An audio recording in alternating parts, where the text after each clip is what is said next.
Sejak adanya polemik nasab, tentunya dari klan Balawi itu tidak ada yang bisa menerima. Ya, tidak ada yang bisa menerima kenyataan bahwa nasab mereka itu terputus dan terungkap. Kami yang tidak rela nama Rasulullah itu dipermainkan oleh klan Balawi. Banyak sekali kemungkaran yang mereka timbulkan dengan mengklaim kelompoknya itu adalah Rasul. Mereka berbuat semena-mena. Nah, kemudian dari para muhibbin itu tidak akan menerima dan akan memberikan pertanyaan kepada kita. Dan tentunya sasaran ini adalah kepada para orang-orang awam yang nantinya mindsetnya akan tergiring bahwa kami ya yang sedang meluruskan nasab ini adalah kelompok yang salah dan mereka Balawi dan para muhibbinnya itu adalah kelompok yang benar. Pertanyaan seperti apa? Begini pertanyaannya. Wahai Kiai Imad, wahai Gus Abbas, wahai para pejuang nasab di Nusantara. Sejak dahulu, ulama-ulama terdahulu itu tidak pernah ada yang mempermasalahkan nasab dari keluarga Balawi. Baru kali ini, ya, baru sekarang kalian ini mempermasalahkan nasab keluarga Balawi. Kok tidak dari dulu? Apakah kalian lebih hebat daripada ulama-ulama terdahulu? Seperti Mbah Wahab, Mbah Hashim Asy'ari, Mbah Soleh Darat, dan ulama-ulama yang lain. Siapa lu? Pertanyaan seperti itu. Terus kita mau jawab apa? Doro. Tidak. Assalamualaikum warahmatullahi wabarakatuh. Selamat datang guys di channel Diam saudara. Iya, kami semua itu tidak lebih hebat dari ulama-ulama terdahulu. Tetapi kita bisa menarik ke belakang. Kita bisa flashback ya kepada ulama-ulama terdahulu. Diakui atau tidak, disadari atau tidak, ulama-ulama terdahulu kita di Nusantara sebelum Habib datang itu banyak sekali ahli fikih, ahli kitab, ahli hikmah, hafid dan lain sebagainya. Tetapi jarang sekali ulama yang ahli nasab. Apalagi dulu belum didukung dengan media sosial, teknologi, tidak seperti sekarang ini. Kita bisa menganalisa dari dulu sampai sekarang. Iya, kita bisa menggunakan akal dan logika.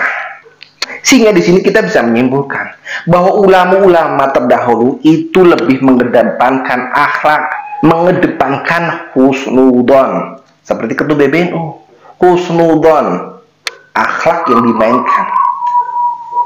Sehingga dari dulu sudah melihat gelagat para habib itu pun kita masih husnudon bahwa mereka itu adalah durah Rasul. Ente-ente dan kami semua pun berhusnudon. Dulu ya, pada habib itu belum seresek sekarang.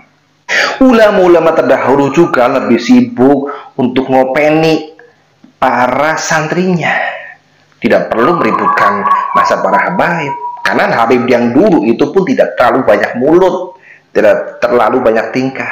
Sehingga para kiai ulama-ulama terdahulu itu lebih sibuk untuk ngopeni atau menjaga para santrinya untuk mendekatkan diri kepada ilahi. Tentunya di dalam menyebarkan ilmu agamanya, mereka para ulama terdahulu itu lebih fokus. Dan sekarang para habib itu sudah banyak tingkah yang lebih mengunggulkan nasabnya, menjual nasabnya untuk berbuat kedzaliman terhadap pribumi.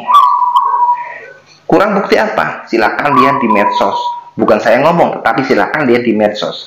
Medsos itu bukan sebuah rekayasa. Banyak sekali video-video yang menunjukkan bahwa mulut mereka itu banyaknya, kebanyakan adalah mulut-mulut comberan. Iya, ulama-ulama terdahulu pun sebenarnya sudah menganalisa bahwa mereka, para habib itu kelompok yang didatangkan oleh pemerintah Belanda itu untuk memecah belah Nusantara. Tetapi demi kemaslahatan umat, ya, setelah Indonesia ini kondusif, ulama terdahulu itu lebih banyak diam. Iya, lebih menjaga persatuan dan kesatuan. Kalau mau diributin dari dulu sudah diributin. Iya, sudah diusir dari Nusantara. Kemudian sekarang faktanya para Habib itu menebarkan kemungkaran. Tidak hanya satu dua Habib, hampir semuanya, baik Habib yang kasar, Habib halus, semuanya itu menebarkan kemungkaran. Habib yang kasar jelas-jelas, Habib yang halus diam-diam pun menghanyutkan, mencuri makan, mencuri nasab. Sehingga wajar kan ketika Muslim di Nusantara ini mulai tersadar, kok ada Dzurriyyah Rasul, kok seperti mereka jauh dari ajaran Rasulullah. Apakah kami akan diam? Kami tidak lebih pintar, tidak lebih alim daripada ulama-ulama terdahulu. Tetapi kami bisa menganalisa perbedaan yang dulu dengan sekarang. Dulu ya, ulama-ulama terdahulu karena keterbatasan teknologi, keterbatasan transportasi, keterbatasan ulama-ulama yang ahli nasab, sehingga gerak mereka itu terhambat. Tidak seperti sekarang, Kiai Imad bisa keliling ke nakobah-nakobah internasional dan mengumpulkan kitab-kitab nasab.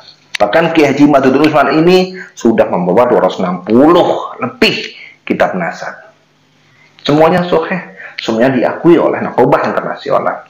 Kalau ulama terdahulu tidak akan mungkin seperti itu karena keterbatasan teknologi, keterbatasan transportasi. Dan pada akhirnya saat ini didapat kesimpulan bahwa tesis ilmiah dari Kiai Imaduddin Utsman bahwa nasab Balawi ini tertolak sebagai Dzurriyyah Rasulullah. Tentu saja tesis ilmiah dari Kiai Haji Imaduddin Utsman ini bisa disanggah. Dan disanggahnya adalah dengan tesis ilmiah juga. Bikinlah antitesis. Masalahnya saat ini ya, tesis ilmiah Kiai Imad itu belum ada yang menanggapi dengan dialog dan diskusi terbuka. Bukan seperti yang kemarin yang katanya Kiai Imad itu tidak hadir dari Robitul Alawiyah saja, itu tidak hadir secara organisasi. Hanif itu tidak datang sebagai Robitul Alawiyah. Yang ada hanya penggiringan opini liar di medsos tanpa mau melakukan diskusi antitesis secara terbuka. Selama ini antitesis tidak ada dari kubu Robitul Alawiyah sebagai perwakilan atau wadah dari klan Balawi. Mereka datang hanya sebagai tim hore, seperti debat kusir yang tiada akhir. Toh kalau Kiai Imaduddin pada saat itu hadir kemudian memenangkan debat itu, Hanif dan sebagainya, apakah akan mengakui bahwa kami dari Robitul Alawi itu mengakui kalah? Tidak, karena mereka tidak membawa organisasi Robitul Alawiyah. Mereka berangkat secara pribadi, mengatasnamakan pribadi. Dan pada akhirnya semakin terlihat bahwa Trah Balawi ini tidak punya hujah, karena nasabnya memang tidak tersambung kepada Kanjeng Nabi Muhammad Rasulullah SAW.